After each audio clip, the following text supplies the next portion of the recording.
Assalamualaikum kakak. Selamat datang lagi di channel Paman Kaos Kaki. Kali ini kita bercerita tentang Abu Nawas lagi kakak ya. Karena menurut saya, kisah Abu Nawas ini ada mengandung ilmu dan kebaikan dan pelajarannya mungkin beberapa episode ke depan kita bercerita Abu Nawas dulu ya. Abu Nawas kali ini berjudul Abu Nawas yang ingin menjual matahari. Yuk mari dengarkan cerita singkat saya ini. Kala itu, sejumlah penduduk Baghdad berkumpul di depan istana Khalifah Harun al-Rasyid, sebagian berteriak dan meminta agar Abu Nawas ditangkap. Para penduduk protes karena baliho raksasa milik Abu Nawas yang dipasang di depan rumahnya yang berbunyi, dijual cepat, matahari Baghdad, siapa cepat dapat bonus anak unta. Penduduk lainnya merasa panik dan kasakusuk di depan istana. Mereka takut sekaligus bingung, jika matahari Baghdad dijual, maka bagaimana mereka bisa hidup?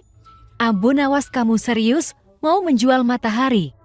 Tanya Khalifah Harun al-Rasyid sambil mengamati massa yang membludak di depan istananya. Benar Baginda, supaya kita bisa ikut cara mereka menggunakan otak, jawab Abu Nawas. Maksudnya? Khalifah kembali bertanya. Begini Baginda, apakah Baginda senang infrastruktur di Baghdad terbangun hebat di zaman Baginda? Baginda bangga bisa menjadi teladan buat rakyat bahwa selama menjabat jadi khalifah Baginda tidak korupsi. Baginda senang tidak mempertontonkan keserakahan dengan menguasai ratusan ribu hektar padang pasir, padahal Baginda bisa melakukannya dengan kekuasaan yang sekarang Baginda genggam. Beber Abu Nawas.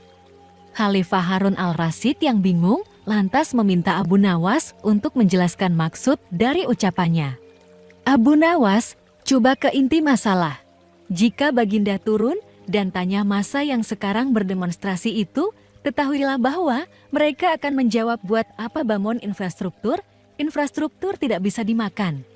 Jadi, jalan-jalan mulus yang Baginda bangun selama ini, puluhan bendungan yang Baginda banggakan, lapangan terbang, rel kereta api di Koramabad, pasar-pasar di Kirkuk, itu semua percuma, tak bisa dimakan. Kata Abu Nawas menjelaskan. Khalifah Harun al-Rasyid terdiam.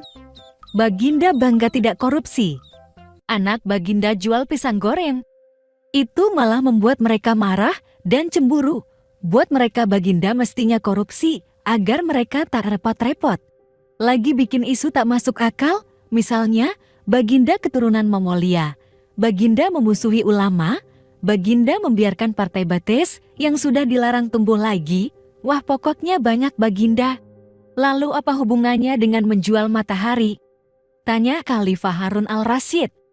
Abu Nawas kemudian menjelaskan, apa yang dianggap Khalifah Harun sebagai prestasi nasional justru dianggap pemborosan dan membebani negara karena mereka terbiasa melihat prestasi yang ada di ruang gelap.